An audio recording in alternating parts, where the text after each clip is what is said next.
Clara and I had been best friends for 8 years, ever since our clueless freshman days at a university in Boston.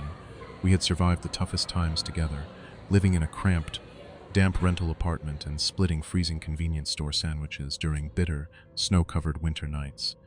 When we first graduated and faced the crushing weight of a financial crisis, Clara's presence was the only thing that kept me from collapsing under the insane pressures of life. Our bond was so tight that we built an unshakable routine. Every single Friday night, no matter how chaotic work got, we dropped everything to sit down together in the living room, drink a few beers, eat pizza, and talk about our freelance writing projects. To me, Friday night wasn't just a regular hangout. It was the ultimate symbol of stability, safety, and the most peaceful space in my life. I am an incredibly observant person, always hyper-aware of the smallest details in the people around me. I knew Clara so well that just by watching the way she walked, how she dropped her keys on the dining table the second she stepped through the door, or a slight twitch of her eyebrow, I could instantly tell whether she was happy or miserable. Our apartment was always filled with warm yellow light, laughter, and the smell of baked goods, a perfect sanctuary that made me truly believe I possessed a completely normal and absolutely safe life.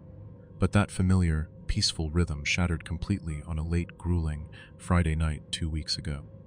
Clara came home after a long work week with a hollow, exhausted face, her skin deathly pale under the hallway light, and a glaring hesitation in every single movement as she stepped into the living room.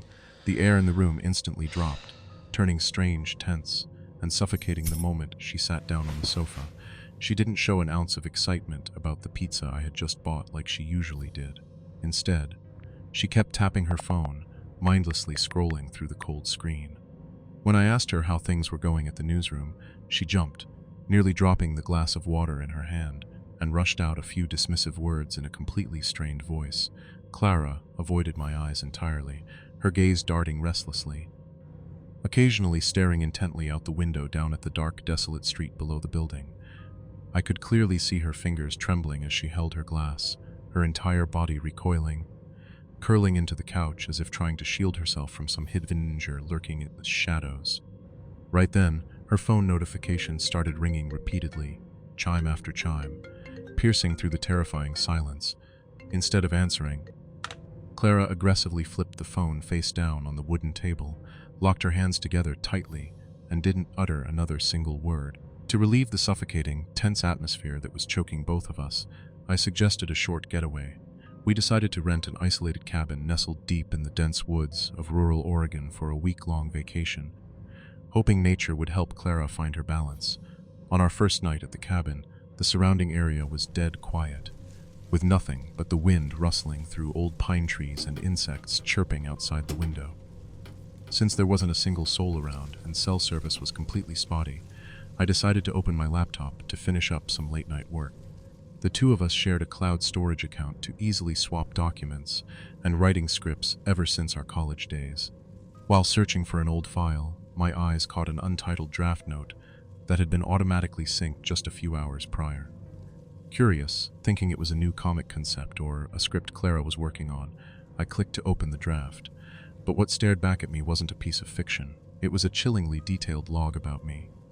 The document meticulously listed my exact morning routine, the specific coffee I drank, a detailed floor plan mapping every entrance of our apartment, and even a list of my biggest childhood fears. My heart began to race violently in my chest as my trembling finger scrolled further down the page. The entire text shifted into a full-blown plan for kidnapping and confinement, mapped out step by step with me as the intended victim. Timestamps spanning the last 3 years stared right at me, proving the horrific reality that my every move and relationship had been closely monitored from the shadows by my best friend. Amidst the cold stillness of the room, I suddenly heard Clara's slow footsteps approaching from the kitchen. The old wooden floorboards creaked dryly, echoing through the dead silence like the countdown of a death clock.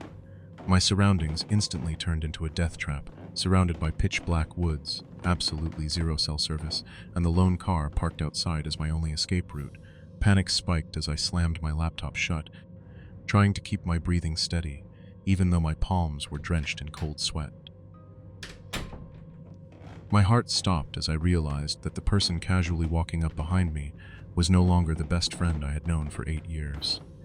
Clara walked into the room carrying 2 glasses of water, the ice cubes clinking against the glass. The smile on her face looked completely familiar, but her eyes were entirely hollow, staring dead at me. I sneaked a glance out the window under the dim moonlight and discovered with absolute horror that the car tires in the yard had been slashed, completely flat against the muddy ground. Clara casually set the 2 glasses on the table, looked at me and said, "Did you read the last chapter of the plan? The part where you never leave these woods?" With no way out, I pretended to accidentally knock over the glass to distract her. Taking advantage of Clara's instinctive reflex to duck down, I used every ounce of my strength to shove the heavy wooden table right into her. The table flipped over and pinned Clara's legs, and I instantly spun around, bolted straight for the cabin door, threw open the latch, and ran for my life into the pitch-black night of the forest. The sound of her frantic footsteps chasing after me, and Clara screaming my name echoed, tearing through the silence of the trees. That shattered scream officially marked the absolute end of a friendship I once thought was unbreakable. After over an hour of running blindly through dense briars, my body covered in bleeding scratches, I miraculously made it to the edge of the main road. I lunged into the middle of the road, frantically waving my hands to flag down a county sheriff's patrol car that happened to be driving by. The authorities quickly assessed the situation, immediately surrounded the cabin, and arrested Clara right on the spot. When the police burst in, she was sitting blankly by the fire, still tightly clutching a notebook, filled with photos of me taken secretly from multiple angles. Clara was handcuffed and escorted away that very night, but my terror did not stop there. The deputy taking my statement informed me that because the bail laws in this state were pretty loose, she could easily be released on bail to await trial if someone posted the money. That piece of information sent a shiver down my spine, making me realize I was no longer safe in this city. I was forced to pack up everything, moving immediately back to my parents' house in a completely different state to hide. I changed my phone number, permanently deactivated all my social media accounts, and lived in hiding under the strict protection and watch of my family. My life in the following months was completely suffocated by psychological ghosts and severe post-traumatic stress disorder. Every passing day was no longer living, but a grueling sequence of extreme and exhausting defensive actions. I spent money to install 4 high-resolution security cameras covering every angle around the house, my eyes glued to my phone screen. Once every hour, I would walk around, obsessively checking and rechecking the window latches and the main locks. I absolutely never stepped foot outside unless accompanied by a family member, because even the sunlight now made me feel anxious. Paranoid suspicion began to gnaw at and consume my entire mind. Looking at anyone on the street, from the fast food delivery guy to the newly moved-in neighbor, I would ask myself in terror whether they had some hidden connection to Clara. Fear was no longer a tangible entity for me to evade. It turned into a toxic, invisible air creeping into my every fitful sleep, shattering the bare minimum sense of security I desperately tried to rebuild. A month after the horrific incident in the woods, a police detective sent me a complete data backup, extracted from Clara's personal computer. That was what they found when searching our old apartment. When I opened that encrypted file, I was stunned to realize a truth far more disgusting and spine-chilling than anything I could have ever imagined. Clara hadn't come up with this insane plan on her own from the start. She was manipulated and blackmailed by an anonymous figure on dark web forums using sensitive photos and past mistakes. That psychopath forced Clara to gather all my daily routines, hobbies, and habits to serve a filthy human hunting ring. Clara, out of cowardice, shame, and utter terror, chose to stay silent. She compromised with the devil, turning into a hunter, digging a grave to bury her best friend alive just to save herself. Clara's selfish silence inadvertently nourished a monster, turning the entirety of our final 3 years of friendship into a gruesome play where I was nothing more than a pathetic prey. The summer of 2026 arrived, bringing rolling waves of sweltering heat, and Clara was legally committed to a mandatory mental health facility by the court.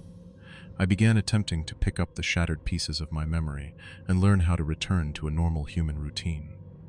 Late one evening, as I sat browsing on my laptop in the quiet living room of my new house, a push notification suddenly popped up from my cloud storage. A new file has just been synced from an unrecognized device. My entire body froze, my trembling finger clicking to open the automated draft note. Inside the document, there were no diagrams, no schedules, just a single fresh line of text typed only seconds ago. Clara is gone, but our game has only just begun. I'm watching you through camera number 3 outside the gate. Every blood vessel in my body turned to ice, my breath catching tight in my throat. The fear returned with a horrific, overwhelming intensity, far worse than all the previous times combined. It didn't take a physical assault or the sound of a break-in. Just a short line of text was powerful enough to tear down the entire safe world I had painstakingly rebuilt over the months. I didn't scream, nor did I cry out in helplessness like before. I stood up slowly, using my ice-cold hand to press the panic button connected directly to the nearest police station 3 blocks away. With my other hand, I opened the desk drawer and tightly gripped the cold metal self-defense gun, fully loaded.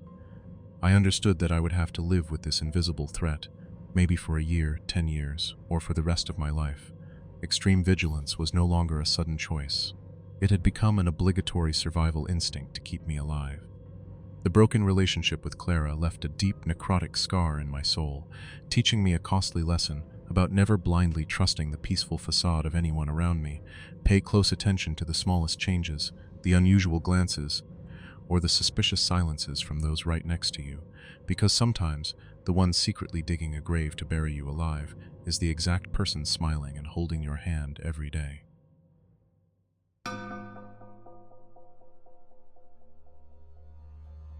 The night that Washington State changed for me didn't start with any terrifying noise. It started with Garrett's laughter, echoing in the cabin of our delivery truck, bouncing between the smell of motor oil and the blasting heater. That laughter had been a part of my life for many long years on the night routes. It was the hearty laugh of a guy you knew, for sure would have your back when the worst happened. But on that night, that familiar sound became an omen for the shattering of an absolute trust. An uneasy atmosphere hangs over my memory, cold and seeping deep into the marrow of my bones. I was an interstate night route parcel delivery driver. Garrett and I were 2 colleagues who had been companions since 2011, when we were both wet behind the ears rookies just entering the profession. We met while going through days of rigorous training together, learning how to back a giant truck into tight warehouses, and how to stay awake when darkness swallowed the road ahead. Garrett was an incredibly courageous and sharp guy under heavy pressure. He was the type of person who could crack a few jokes to dispel my drowsiness, while his hands were still tightly gripping the steering wheel to keep the truck balanced on the slippery road. Our friendship was not just built on logbooks or on-time parcel delivery receipts. We used to crash on each other's sofas when personal relationships fell apart, scraped together every bit of loose change to pay rent when tightening our belts, and drank together in dimly lit bars reserved for drivers exhausted after their shifts. It was not the kind of friendship that you had to analyze or think too much about. It was just there, resilient and steady like the roar of the diesel engine right beneath the floorboard. The working environment on isolated, dark routes alternately demanded that we rely completely on each other to survive through every trip. As of 2016, the 2 of us had been partners for exactly 5 years. October of that year was unusually cold, the kind of cold that seemed to pierce through a thick coat and settle right into your bones. It was a late Friday night. Our shift had already stretched past the 12-hour mark, and both of us were looking forward to returning to the yard soon. This tight bond and absolute trust was exactly the reason why. I never expected the horrific fracture that was about to happen. On a late Friday night in October 2016, our truck was traveling through a deserted stretch of forest road in Washington. Sung mu zadak che kut tam nin, vamat dung nua ti ut sung sao kan mu rao. Dose fog obscured the vision, and the asphalt road surface was soaked after a heavy shower. Garrett was at the wheel, his eyes staring intently into the darkness ahead of the headlights. Suddenly, Garrett slammed on the brakes, making the giant truck's tires screech on the road surface. The vehicle skidded for a long distance, before coming to a complete stop, amidst the terrifying silence of the forest. I was thrown violently forward, hitting my head against the dashboard, a sharp pain shooting through my temples. I called Garrett's name several times, shaking his shoulder hard, but he only remained silent. His breathing was rapid and heavy, as if he was trying to swallow an unrevealable secret inside. He sat frozen, staring straight ahead through the windshield. His hands gripped the steering wheel so tightly that all his knuckles turned stark white. Garrett's gaze at that moment was absolutely not the panic or horror of an unexpected collision. It was a heavy recognition, a cold and dark look straight into the void. That silence was like a thick wall, swallowing all of my questions inside the cabin. I realized something was terribly wrong happening right at this moment, but I didn't have any concrete evidence in hand yet. He didn't say a word, continued to shift gears, and stepped on the gas to keep driving as if nothing had happened. About 30 minutes later, we pulled into a deserted gas station and turned off the lights by the Mountain Pass Road. Anxiousness urged me to get out of the vehicle to check the front bumper, where a strange collision sound had just come from. I walked around to the front of the truck, turned on my phone's flashlight, and directed the light underneath the bumper. My heart seemed to stop beating when I saw what appeared under the dim white light.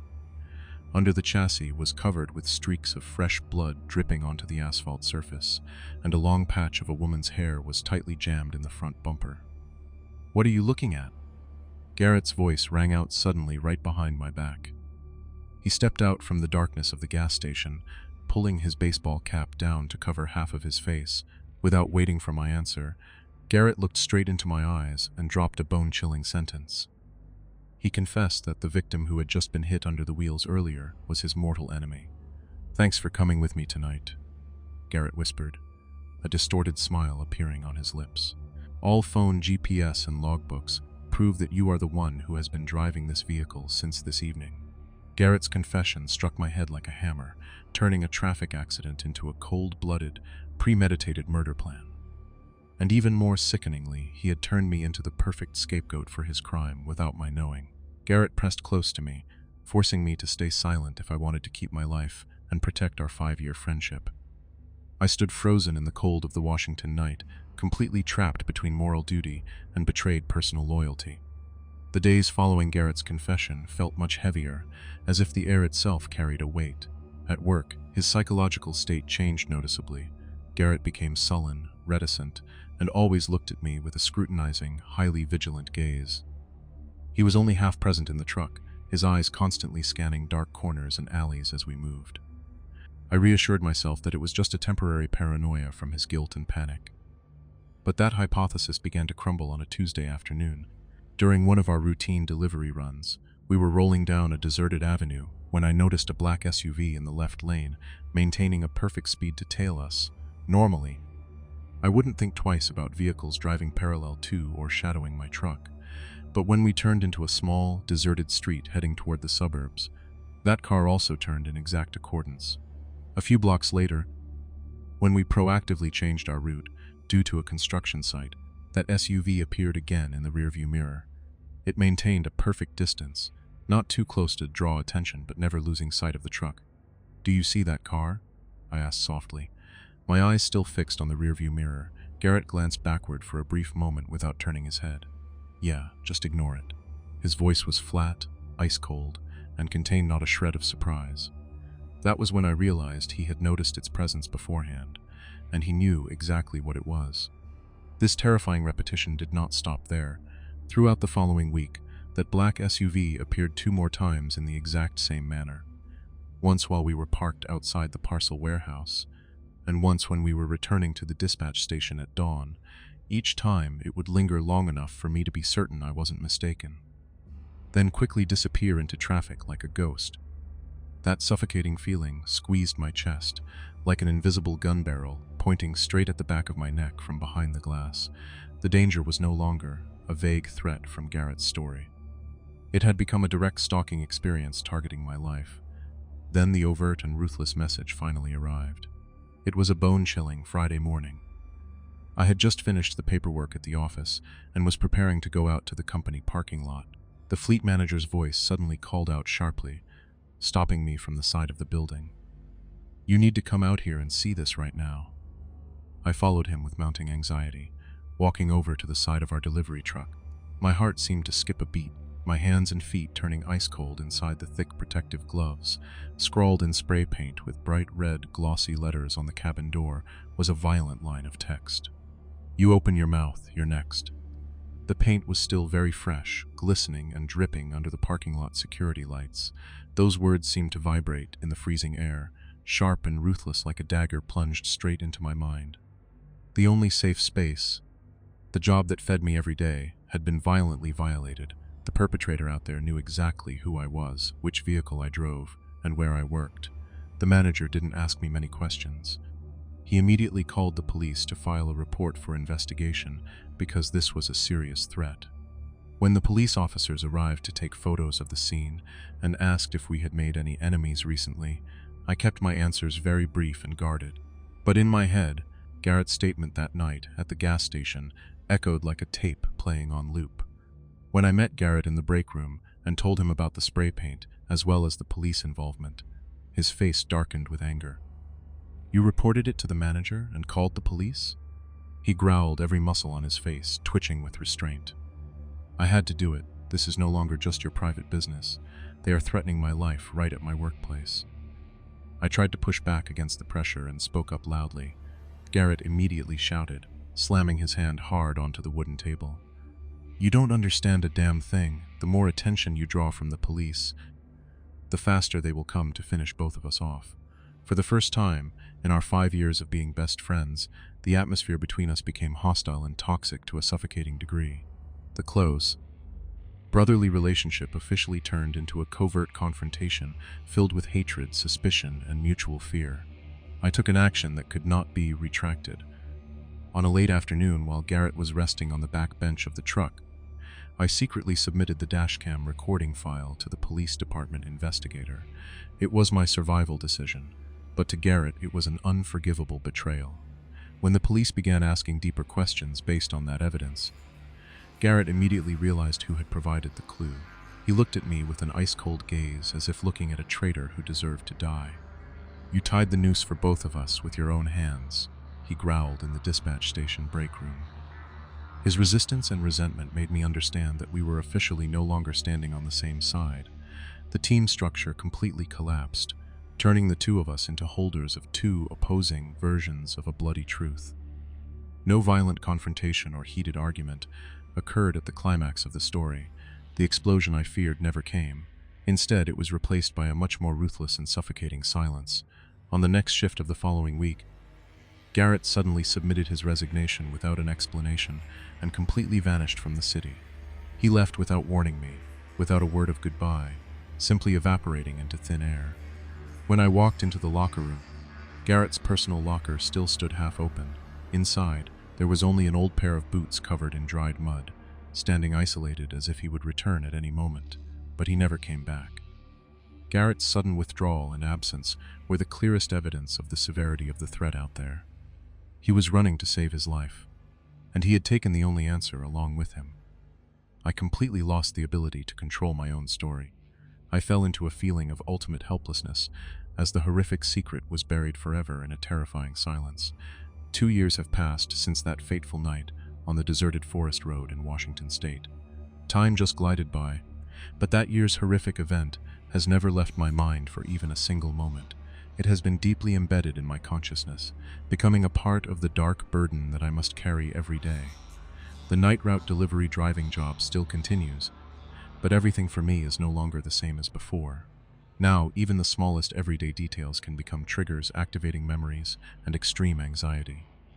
Every time the truck rolls through thick, foggy mountain passes, my entire body goes cold. Every time I look into the rearview mirror and catch the silhouette of a black SUV, my heart beats erratically for no reason. I will unconsciously slow down, hold my breath waiting for that car to pass, or secretly turn in another direction to flee. The case of the woman hit by the vehicle that night still lies quietly in the police department's list of unsolved files. The police have no further clues, the real perpetrator has evaporated, and the investigation has gradually reached a dead end. I have tried many times to look for Garrett's whereabouts through old acquaintances or long-distance driver groups, but the answer I received back was always shakes of the head or meaningful warnings from them. They said if he already wanted to hide, and if I wanted to live in peace, it was best to let everything sleep. Garrett's silence did not bring peace. It became a tumor weighing heavily on the moral burden inside my soul. It gnaws at me from the inside, a slow but ruthless erosion that never stops. That is the price of silence, the price of complicity with a rotting truth without ever achieving justice. I must learn to accept living with that terrifying information void. Learning to walk alongside a ghost of guilt, I realize that blind loyalty, when misplaced, becomes the most ruthless weapon to conceal a crime. It turns honest people into accomplices, suffocating the voice of justice and truth. Protecting someone you once considered a sworn brother sometimes forces you to let the truth be strangled in the dark. And the most terrifying thing is not that you know the truth, but that you realize you can learn to nonchalantly live on with it. On a recent cold late autumn afternoon, while I was waiting for the traffic light at a crowded downtown intersection, amidst the rushing crowd passing by, I suddenly froze when looking at the opposite side across the street. A silhouette of a tall, thin man wearing a dark coat and a baseball cap pulled low over his face. He didn't move, didn't wave, nor did he make any movement amidst the bustling crowd. He just stood there, motionless, and directed his eyes hidden behind the brim of the cap to stare at me in an unreadable way. Despite the quite far distance, I could still feel the familiar chill at the back of my neck running down my spine. That was Garrett's gaze, or at least the threatening pressure that he had left behind in my life. For just a few brief seconds, he turned around and quickly sank into the crowd, leaving me standing isolated in the middle of the intersection. That moment was like a cold reminder that the silent contract of life between us was still in effect. It was proof showing that the danger out there has never truly ended or receded into the past for me. I will still continue to get in the truck, continue the night-long journeys and do my job, but a part of me will always anxiously look behind, always listening to the echo of a black SUV on the road, because I know full well a cold philosophy of this world full of dark corners.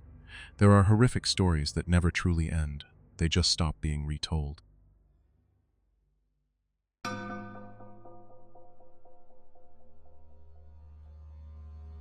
I had just gone through a massive mental breakdown after getting laid off from a financial firm in Chicago. The days that followed blurred together into absolute nothingness. Completely lost, I chose to sleep away the days just to escape reality. Right when my life was unraveling the most, Liam showed up. He was my best friend from college. Liam offered me a job as a relief driver for a cross-country road trip. The plan was to move all of his personal belongings down to Texas. I agreed instantly, without a second thought.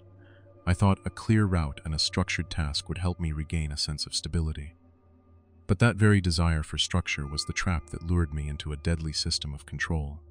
That night, we were driving down a desolate highway, cutting straight through the Texas desert. There was nothing but an endless, suffocating darkness stretching out in every direction. The inside of Liam's pickup truck was unnaturally clean. Not a single speck of dust, not a single piece of trash, giving off the cold, sterile feel of a hospital room. Liam sat in the passenger seat, radiating pure, obsessive control. He kept checking his watch and logging our progress into a black leather notebook. His voice was flat and monotone as he gave me directions. It completely lacked the warmth or emotion of an old friend catching up. "Keep it right at that speed. Don't go over even by a single mile." He said it without even turning to look my way. Right from the start, a strict off-limit zone had been established. It was a massive, heavy black duffel bag, tightly secured with a combination padlock in the truck bed. Liam's behavior was visibly off. Every 30 minutes on the dot, he would turn his head toward the rear window to check on that bag with a look of pure, obsessive dread. Shortly after the truck started rolling, Liam gave his first strict order. Do not, under any circumstances, touch the black bag in the back. He explained it contained confidential documents for a new business partner. The explanation was shallow, but his tone was completely forced. Then, Liam reached down and pulled out a handheld walkie-talkie and an envelope sealed with red tape. He placed them in the console between the seats and turned to me. "Only open this envelope and use the radio if there's a real life-or-death emergency." Looking at that cold red envelope made a shiver run down my spine. I realized I wasn't just a friend helping out anymore. I had been placed inside a system with its own dangerous set of rules. Liam kept forcing me to adhere to an extreme driving schedule. He made me maintain a steady speed of exactly 70 miles per hour. Not a mile faster and not a mile slower. Every single time block for refueling, switching shifts and drinking water was calculated down to the exact minute. They were printed clearly on a laminated card taped right onto the dashboard in front of me. Liam operated like a pre-programmed machine. He didn't close his eyes once for 10 consecutive hours. His eyes were frantically glued to the rearview mirror. Every now and then, he made me repeat the upcoming stops over and over again. Stop 4 at 2 a.m. Stop 5 at 4 a.m. Once, out of sheer exhaustion, I misread one of the times. Liam instantly turned and stared at me with a completely dead, vacant look. He kept that terrifying gaze locked on me until I corrected myself. The heavy atmosphere inside the cabin was making it hard to breathe. As the truck hit a rough patch on the highway, a strange sound echoed from behind. I heard a heavy, wet object shift slightly in the truck bed right behind my back. Right after that, a faint metallic odor began drifting through the AC vents. It was the smell of iron, or more accurately, the smell of fresh blood. That scent felt like a brutal confirmation of the horrific secret hidden inside the black bag. At 2:15 a.m., we pulled into an abandoned gas station in the middle of the Texas desert. Only a few flickering neon lights remained, buzzing with a dry, clicking sound. Liam silently opened his door and walked toward the restroom behind the station. He left me alone inside the suffocating truck cabin. The truck didn't feel like a safe space anymore. It felt like a confinement box pressing down tightly on my chest. The truck's radio suddenly erupted with a piercing static. It scanned through frequencies automatically before locking onto a local Chicago news station. The reporter's voice came through the speakers, disjointed and distorted. A brutal, fatal robbery just occurred at a downtown Chicago apartment before the suspect fled the scene. My heart dropped as the timeline matched perfectly with the exact moment we left. At that exact moment, the tailgate latch in the back clicked open slightly, loosened by the rough road from earlier. Through the gap, a corner of the padlocked black bag peeked out under the dim light. My gut told me everything was completely wrong. I stepped out of the truck and walked toward the back with trembling steps. I secretly used my phone's flashlight to look inside the gap of the black bag. The combination padlock was actually broken off, not locked at all. Inside, there were no clothes or personal belongings of Liam's. It was a thick file folder stained with dark brown smudges. My hands shook as I flipped open the first page, horrified to see all of my personal information. My ID photo, a copy of my passport, and even my fingerprint charts were clearly printed. Right beneath the file was a direct handwritten order in red ink. Fall Guy Target Number 2, Texas route. Successfully rerouted. The blood in my veins turned to ice. I realized my presence on this trip wasn't a coincidence born out of friendship. I had been plugged into a sophisticated hunt, planned long before this night. The sound of footsteps crunching on gravel echoed right behind me. I snapped my head up to find Liam standing there under the flickering neon light. He wasn't angry, his face flat and completely devoid of emotion. Liam stared dead at me and spoke in a flat, bone-chilling tone. The people from the last trip were curious just like you, and every single one of them disappeared. Liam stepped closer, cornering me against the truck door. His eyes were completely vacant and emotionless, like a total stranger. He asked an interrogating question in an extremely calm voice. "Which page of that file did you get to?" Standing on the edge of life and death, my heart pounded wildly, but I forced myself to act calm. I had to lie to buy some time. I told him I hadn't seen anything yet. I said I only came down to check if anything fell out because the tailgate was unlatched. A suffocating silence stretched as Liam stared deep into my eyes. His hand remained shoved inside his jacket pocket. Completely menacing, no sudden violence erupted. Liam silently walked back to the passenger seat, shut the door, and gave a brief order. "Get in and keep driving." Less than 10 minutes after the truck started rolling, the red and blue lights of 3 police cruisers suddenly flashed in the rearview mirror from behind. Liam turned to me and tossed the envelope sealed with red tape into my lap. Then, he flashed a wide grin that stretched from ear to ear. I tore open the envelope and found a thick stack of dollar bills covered in fresh blood inside. Along with it was the ID card of the Chicago massacre victim. On the back of the ID, a line was scribbled in messy pencil. "If you say a single word, your fingerprints on the weapon will speak for you." Liam had made an anonymous tip from the gas station restroom to frame me as the perfect killer and robber. He willingly raised his hands above his head, opened the door, and stepped out to surrender to the police. He left me behind to face a pre-arranged death sentence. In the chaos of the police swarming the truck, I risked everything, threw the door open, and lunged down the pitch-black embankment by the highway. I ran like a madman through the night, tearing through the thorny desert brush to escape before the perimeter could tighten around me. Months have passed since that night of pure terror. I now live in hiding under a fake identity in a small coastal town in Oregon. The Texas highway case was shut down in complete mystery. The news and media never reported a single thing about a fleeing accomplice like me. Every attempt to look up Liam's name or his shipping company online brings up absolute nothingness. They vanished without a trace, as if they never even existed in this world. I escaped that deadly system physically, but my mind is forever imprisoned by the trauma. I realized that Liam's neatness, his extreme discipline, and even our years of friendship were nothing more than a perfect mask for a brutal plot. The sterile truck, the minute-by-minute schedule, and his initial concern were all just tools of a sophisticated predator control system. This story is a direct warning to you. When your life is unraveling, never rush to grab onto a lifeline that looks too perfect. If your gut senses even the slightest anomaly, turn around and run immediately, instead of sticking around to look for explanations. Every single night, I sit and stare at the blood-stained, red-taped envelope I accidentally grabbed in my panic. I wonder if that messy handwriting is a ruthless threat, or actually a hopeless cry for help from a previous target. And the most terrifying part is, I don't know how many other files just like mine are out there. I don't know how many people are casually opening doors to get into night rides right now, smiling and trusting a best friend only to seal their own fate.